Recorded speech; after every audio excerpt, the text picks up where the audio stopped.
Bonjour, bienvenue sur la cuisine de Liloucha. Aujourd'hui, je partage avec vous une recette algéroise de rchta au poulet. Alors, pour préparer ces petites pâtes, pour être honnête avec vous, c'est ma belle-mère algéroise qui me les a ramenées d'Algérie toutes faites. Sinon, il est possible de les réaliser avec la machine à pâtes. Alors, on les a séparées et là, nous allons les arroser avec un tout petit peu d'huile. Et on va imbimer toutes les pâtes avec de l'huile de table afin de pouvoir les passer à la vapeur dans un premier temps. Alors je les laisse de côté. Et je vais préparer tout de suite la sauce. Alors pour préparer la sauce au poulet, je vais commencer par râper l'oignon. Alors j'ai pris 2 oignons que je vais râper en râpe, sinon vous les coupez tout petits. Alors je vais commencer par faire colorer les oignons avec du semen et de l'huile. Alors vous pouvez remplacer le semen par du beurre si vous le souhaitez. Et là je vais épicer, je vais mettre du poivre noir.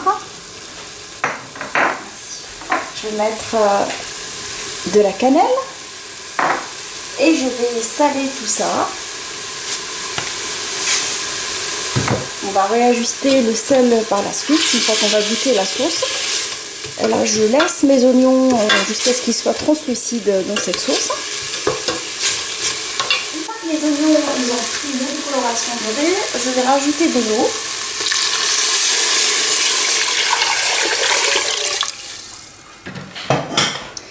Alors, je vais arroser.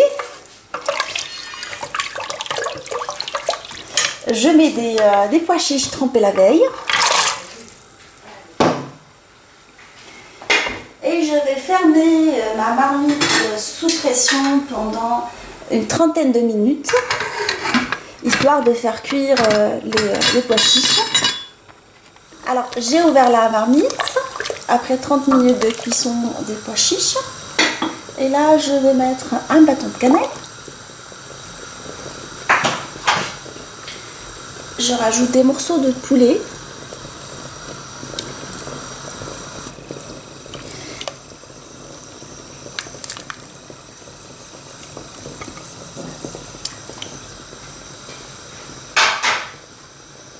Et je vais mettre la rchta à cuire à la vapeur du couscoussier.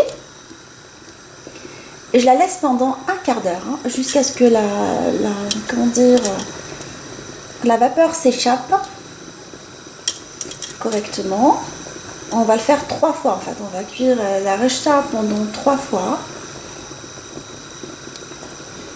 Après la première cuisson à la vapeur, je vais enlever mes rchta et je vais mettre également des navets dans la sauce.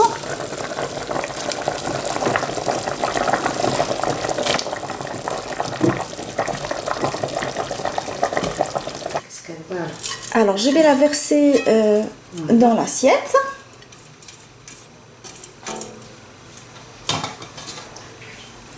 Et je vais mettre un tout petit peu d'huile, à nouveau, juste équivalent d'une grande cuillère d'huile.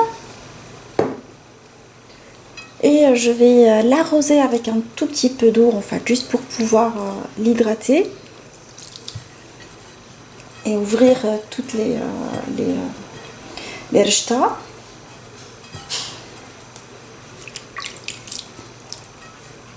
Alors une fois que je l'ai hydratée, je vais la laisser absorber l'eau et refroidir avant le deuxième passage à la vapeur. Je la laisse reposer pendant une bonne dizaine de minutes. Alors une fois bien refroidie, je vais la passer une deuxième fois à la vapeur. Il est nécessaire de la laisser bien refroidir avant de la passer à la vapeur. On risque d'avoir une pâte pâteuse. Ça c'est très important, enfin ce petit détail. Là je vais la mettre dans le couscoussier. Alors je vais la laisser cette fois-ci pendant un quart d'heure cuire à la vapeur. Après la deuxième cuisson, je vais enlever la rchta et je vais mettre dans la sauce des courgettes nettoyées et coupées en tronçons, coupées en 4. en fonction de la taille des courgettes. Alors on laisse les courgettes vers la fin parce que c'est un légume qui cuit très vite. Du coup, au risque de les avoir en purée, il est préférable de les rajouter qu'à la fin de la préparation. Alors on va faire comme tout à l'heure, on va mettre un tout petit peu d'huile pour bien ouvrir les rechta. Je vais mettre un peu de sel également. Il est nécessaire de mettre un peu de sel pour avoir des rechta qui ont un bon goût. Ça, c'est les recommandations de Belmamon. Alors, j'essaie de les suivre scrupuleusement pour ne pas rater la recette. Au risque d'avoir la Belmamon et le mari fâchés. Alors là, je vais mettre de l'eau pour hydrater la rechta. Et comme tout à l'heure, on laisse la rechta refroidir avant le troisième passage, le dernier passage à la vapeur. On met juste un tout petit peu d'eau, pas beaucoup, juste histoire de bien séparer les graines, plutôt les pâtes, je veux dire, c'est pas des graines, enfin c'est un lapsus, c'est par rapport au couscous. Là, je la laisse refroidir une bonne dizaine de minutes. Alors j'ai retiré le poulet de la marmite et je vais badigeonner avec un tout petit peu de beurre. Et je vais le faire gratiner dans un four préchauffé en mode grill pour lui donner une bonne coloration dorée sur tous les côtés. Ça c'est facultatif, il y en a qui préparent le poulet avec cette couleur là, mais moi j'aime bien le poulet bien gratiné.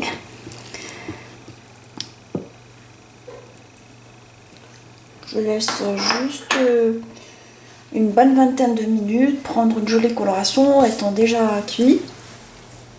Alors là on va la passer une troisième et une dernière fois. Alors une fois qu'on a bien séparé toutes les pâtes ensemble, une fois qu'elle est bien refroidie, comme je vous ai dit, c'est important de la passer à la vapeur après le refroidissement. Je vais la mettre dans le haut du couscoussier. Alors je vais la faire cuire pendant un quart d'heure supplémentaire à la vapeur. Il ne faut pas couvrir le haut du couscoussier, il faut le laisser comme ça, laisser la vapeur s'échapper. Ma rechta au poulet est maintenant prête, alors je l'ai servie encore chaude avec les navets, les courgettes, le poulet, les pois chiches au milieu. J'ai servi les pois chiches à côté, la petite sauce pour arroser. Alors j'ai mis la sauce dans plusieurs contenants comme ça. Et j'ai servi les légumes à part. Alors j'espère que cette recette algéroise vous fera voyager. Et on se dit, comme d'habitude, on se retrouve sur la cuisine de Linoucha avec une nouvelle recette, un nouveau voyage culinaire. Et à bientôt.